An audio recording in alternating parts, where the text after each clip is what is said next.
Hey, welcome back to the second add-on video to the Fibs Don't Like course. I will start off speaking about magnets and rejections on the 30-minute chart or the 1 hour chart, depending on which one you guys prefer to use. I mainly catch myself using the 30-minute chart more often. I've mentioned that before. So I want to start off by laying out the zones again, which I had already explained it in the videos: the 0 level, the 20, the 50, 80, and the 0 again. My 0 levels are thicker, and the 50 is thicker as well, just because those levels are fairly stronger than the 80 or the 20. Okay, so as I run my fibs on the 15-minute and before I get into a trade, I use fibs from the 15-minute and the 30-minute as confluence to guide me on what direction I'm going to take the fibs from. However, one of the other things that I look at the most is at rejections from a certain zone. So if you notice, I'm gonna give you a quick example here in regards to this zone here, this this 50 zone right here. You could tell that it touched it and it rejected that zone, and then it rejected it again for the second time. If one zone gets rejected, that means that the chart is going to come back and bounce on the next zone, which is this one. So the chart is always bouncing from zone to zone. So I'm going to go back in time to show more examples. It's a bit choppy around there. All right, so if you notice here, I was rejecting this zone here, this 50 zone, and it just could not break the zone to the downside. Also because we were it was a major bullish move at the moment. But if you notice, what was next? It was the next zone. And after this zone was rejected, since it couldn't close above the zone, what happened was that it tanked and it tried to come back to this zone. It couldn't test this zone because of the strength from the EMA, which caused it a spike again. Because a lot of people like to buy on the 14 EMA, and a lot of people like to buy on the 50 SMA. So that is why you see the bounce on this level. But if you notice, again, it bounced from this EMA and it touched this zone. It repelled again, came back down, and then it touched it again. In this case here, you see that it penetrated that zone and it closed above it. If you see that it closed above a zone, wait for a few candles, see if it's going to come back down. It did come back down and closed below, but then it closed above again. So this is a clear indication. This is a certain pattern here. This is a tweezer bottom. And if you notice, after this setup here, it is very evident that this is going to move up to the next zone. So what happened is that it kept consolidating at this level, closing at a higher price, and then it spiked to the next zone. It rejected this zone. If you notice, it couldn't close above it. So what did it do? It tested this zone again. It bounced on it. It closed below it. After it closed below it, a lot of people were actually short here as well, because if you see that this zone is rejected, what is going to happen? It's going to touch this zone, and then it's going to touch this one. So it came back down, rejected that zone really quick. It came back down again to touch this one.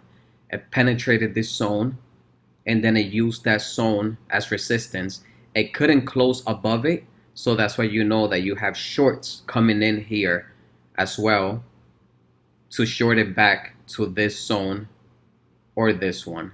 And then again, it rejected this zone by a lot. If you notice, it's just like a big doji.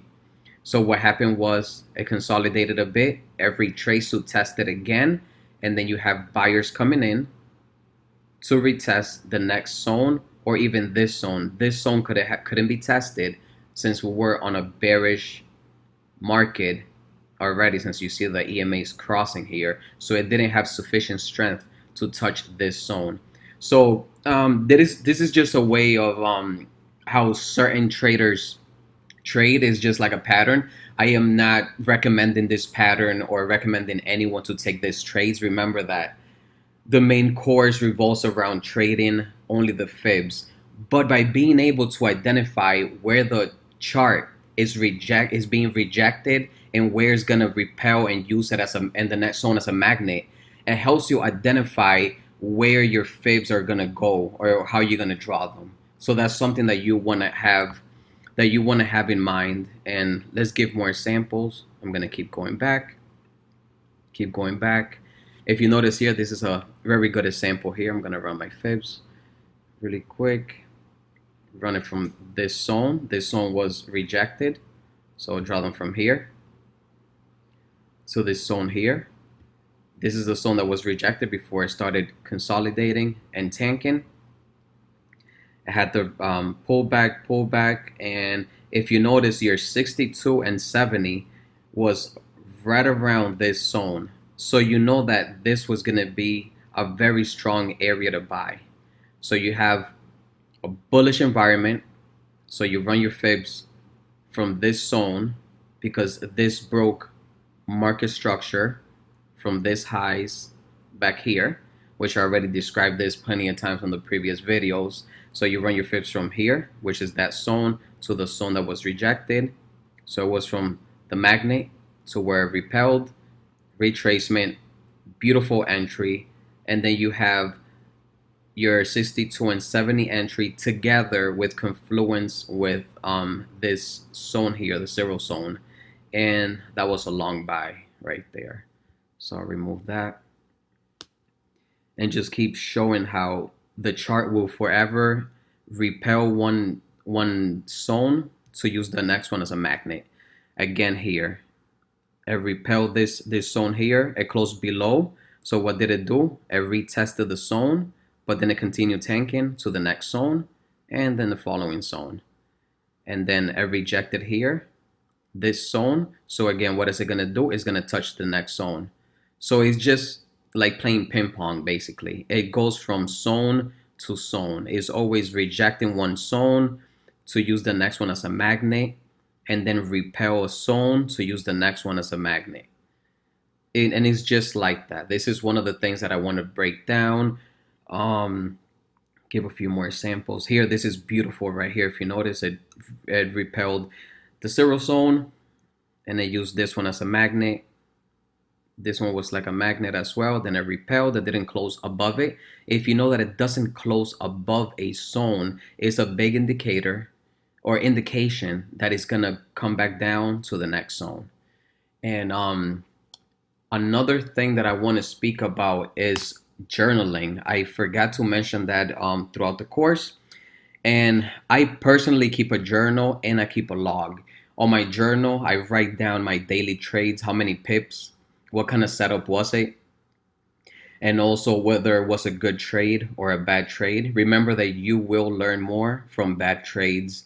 No one has ever learned from good trades. That is why, as a beginner, it is very good to take losses, take it with pride, because those will take you a lot further in life than winning streaks.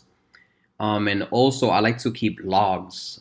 Just to give an example, I keep several logs, but one of the logs that I keep is writing down, for example, if I run my fibs, just for the sake of explanation, run my fibs from here to here, and you see a 38 bounce, and then you get your pips right here. This is a bad example because it's a bearish environment, and I just ran my fibs to the upside, which it doesn't really matter. The matter of the fact is that on one of my logs, what I do is once I measure my fibs and I take my trade and I'm done for the day, then I check how many pips was the entire move. So the move was, this move was 80 pips. So I write down on my log how wide was the fib layout, and the fib layout was 80 pips. Okay, where did it bounce? It bounced on the 38. All right, how many pips did I get from it? So then you do the math, and it bounced right from here. So you got 29 pips. So I keep a log and I will break that down. 80 pip layout, 38 bounce, 29 pips results. And I have a log for the 38 bounce, and I also have a log for the 62 bounce, 62 and 70 bounce. And I have separate logs. I have a log that keeps track of all the bounces from the 30-minute chart, and I have another log that keeps track of everything from the 15-minute chart. And that is very essential because remember that on the 30-minute chart or the 1 hour, you will see bigger moves. It's a bigger time frame, so you're capturing way more than 10 pips. On average, from my track record that I've seen on my logs, when I run fibs on the 30-minute, I see at least 28 pip bounce. That is the average. If you're wrong, you will see at least a 28 pip bounce, and then it will go against you. Same thing for the 15-minute. If you run your fibs wrong on the 15-minute, you would at least get 10 pips. So that's something good to keep in mind and write it down. 10 pip bounce on the 15-minute, 28 pip bounce on the 30-minute. And I got those answers from my logs. It's just months and months and months from having a log. And I always try to make my trading better. Always be a student of life, and just always try to maximize your potential. And this is just one of the little tricks and secrets that I have in regards to having a log.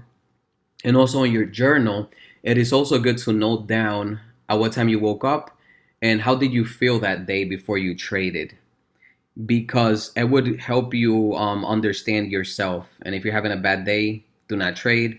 If you're having a good day, go ahead. If you're feeling hungry, do not trade. Remember that it is not required to take a trade every single day. If you guys follow me on my Fibs Don't Lie Instagram, you notice that I do not trade every single day. Most of the time I trade 3 to 4 times a week, just one trade a day. And that gives you sufficient profit to double your account every so often. So yeah, never feel that you need to be rushed to take a trade. And remember that having a journal, it is crucial for your success. And also keeping a log just helps you become a better trader. Keeping a log is not necessary, but it is recommended.